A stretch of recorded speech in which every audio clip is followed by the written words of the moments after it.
परिवर्तन news channel में आप सभी का स्वागत है। चैनल से जुड़ने के लिए लाइक, सब्सक्राइब, कमेंट एवं शेयर कर पी अपडेट में डॉक्टर अरुण कुमार ने जल संकट और जल प्रबंधन एवं जल संरक्षण को लेकर विचार प्रकट किया है। जल संकट का प्रभाव तेजी से बढ़ रहा है। जहां जल होगा वही लोग रहने को मजबूर होंगे। आने वाले समय में यही संकट उभर कर सामने आएगा। गंगा के प्रदूषण, उद्योग से गंगा प्रदूषण, बस्ती से शहर विकास की होड़ में लोग जल संकट से प्रभावित होंगे। घटता तेजी से जल स्तर के साथ गंगा के जल छोड़कर बोतलों की जल पर निर्भर यह बतलाता है कि विकास किस दिशा में जा रहा है। नमस्कार, मैं डॉक्टर अरुण कुमार। आज का विषय है जल प्रबंधन के लिए जवाबदेही तय हो। मानवीय भूलों का ही परिणाम है कि आज धरती पर जल संकट पैदा हो गया है। लगातार बढ़ता प्रदूषण और जल के संचय का अभाव इसके मुख्य कारण है। प्रकृति के साथ हमने बहुत खिलवाड़ कर लिया और इसके गंभीर परिणाम हमें अब धीरे धीरे देखने को मिल रहे हैं। हर वर्ष लाखों लोग, अधिकतर बच्चे, अपर्याप्त जल आपूर्ति, अस्वच्छता की कमी से उत्पन्न होने वाली बीमारियों से मरते हैं। अनुमान है कि 2050 तक दुनिया की 1/4 आबादी संभवतः उन देशों में रहेगी जहां पानी की गंभीर और बार बार कमी रहेगी। 1990 से 2.5 अरब लोगों को बेहतर पेयजल सुलभ हुआ है, लेकिन अब भी 66.3 करोड़ लोग उससे वंचित हैं। नीति आयोग ने 2018 की अपनी एक रिपोर्ट में बताया था कि भारत के 75% घरों को अब तक पाइपलाइन से नहीं जोड़ा गया है। यही नहीं, जल गुणवत्ता में भारत की रैंकिंग 122 देशों में 120वीं है, जो भारत में जल प्रबंधन की समस्या को प्रदर्शित करता है। भारत में विश्व का 4% पेयजल है, जब भारत कृषि प्रधान देश है, जहां सिर्फ कृषि में ही 79% जल का उपयोग होता है।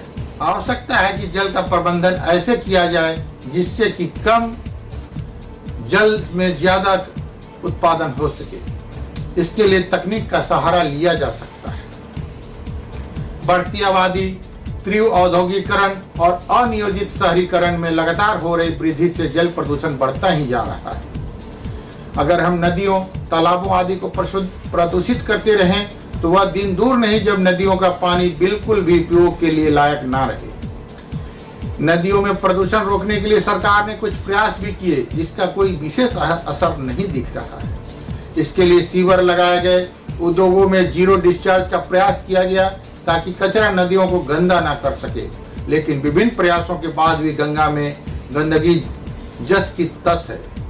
2017 की राष्ट्रीय नदी जल संरक्षण योजना ने कहा भी था, इन प्रयासों के बाद भी गंगा की नगण्य सफाई हुई है। प्रयासों के असफल होने का कारण था कि सरकार वहां ध्यान नहीं दे पाई, जो प्रदूषण का सबसे बड़ा कारण है। नदियां सबसे ज्यादा प्रदूषित उद्योगों से निकलने वाले कचरे से हो रही है। केंद्रीय प्रदूषण नियंत्रण बोर्ड के अनुसार लॉकडाउन के पूर्व जहां 36 में सिर्फ 1 पॉइंट पर ही गंगा स्वच्छ थी, वहीं लॉकडाउन होने पर 36 में 27 पॉइंट पर स्वच्छता दिखी। स्पष्ट है कि नदियों में गंदगी का मुख्य कारण उद्योगों से निकलने वाला कचरा ही है। इस पर काम करने की जरूरत है। इसके लिए हम जर्मनी की राइन नदी से सीख सकते हैं। इसके लिए तकनीक का उपयोग हो। इसे अमली जामा पहनाने के लिए अधिकारियों को जवाबदेह बनाना होगा। सतत विकास लक्ष्य में 2030 तक सबके लिए सुरक्षित और किफायती पेयजल सर्वत्र और समान रूप से सुलभ कराने का लक्ष्य रखा गया है। कोरोना काल में इस लक्ष्य को प्राप्त करना बड़ी चुनौती है। Centre for science and environment ने सुरक्षित स्वच्छता और सुरक्षित भविष्य के लिए कुछ सुझाव दिए हैं।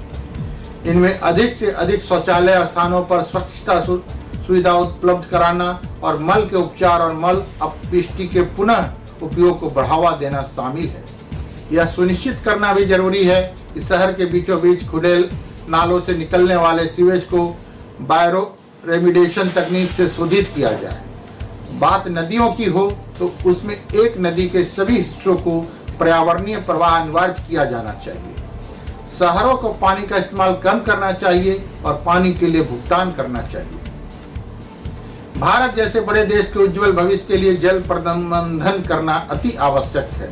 जिस देश में 79% जल का उपयोग कृषि कार्यों में हो जाता है, वहां हमें कृषि में जल प्रबंधन के बारे में अविलंब कदम उठाने की जरूरत है। पानी की असली कीमत तो वही आदमी बता सकता है जो रेगिस्तान की तपती धूप से निकल कर आया हो। इसलिए जन संरक्षण के महत्व को सभी व्यक्तियों को समझाना होगा और अपनी जिम्मेदारियां निभानी होगी। धन्यवाद। आपका अपना डॉक्टर अरुण कुमार। ललिता कुमारी गृहिणी और समाजसेवी ने ऑर्गेनिक भोजन और स्वास्थ्य के साथ स्वस्थ पर जानकारी साझा किया है। ऑर्गेनिक फसलों के भोजन से स्वास्थ्य के स्वस्थ एवं प्रतिरोधक क्षमता से रोगों के मुकाबले को लेकर जानकारी साझा किया है। आदतों की वजह से कई तरह की बीमारियों का खतरा रहता है। स्वस्थ और फिट रहने के लिए ऑर्गेनिक खाने का सेवन करना चाहिए। ऑर्गेनिक खाना स्वास्थ्य के लिए काफी फायदेमंद होता है, क्योंकि ऑर्गेनिक खाने में केमिकल्स का इस्तेमाल नहीं किया जा सकता। आज इस स्पीच के माध्यम से हम आपको ऑर्गेनिक खाने के फायदे बताएंगे। ऑर्गेनिक खाना खाने से आप कई तरह की गंभीर बीमारियों से सुरक्षित रह सकते हैं। इन बीमारियों से रहेंगे सुरक्षित।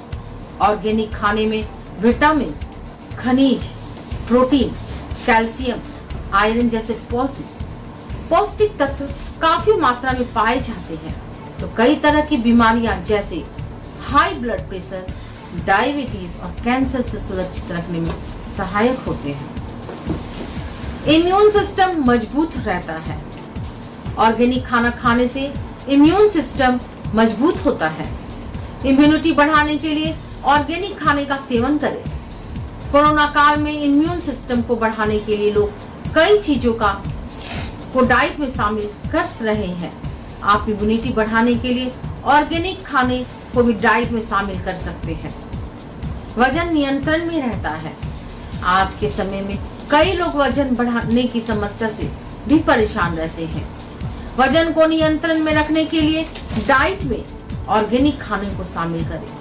ऑर्गेनिक खाना खाने से वजन नियंत्रण में रहता है। स्किन के लिए फायदेमंद। ऑर्गेनिक खाना स्किन के लिए भी काफी फायदेमंद होता है। स्किन से संबंधित समस्याओं से सुरक्षित रहने के लिए ऑर्गेनिक खाना खाएं। यह स्पीच आपकी जानकारी बढ़ाने के लिए साझा किया गया है। किसी बीमारी के पेशेंट है तो अपने डॉक्टर से सलाह अवश्य लें। मैं ललिता कुमारी, धन्यवाद।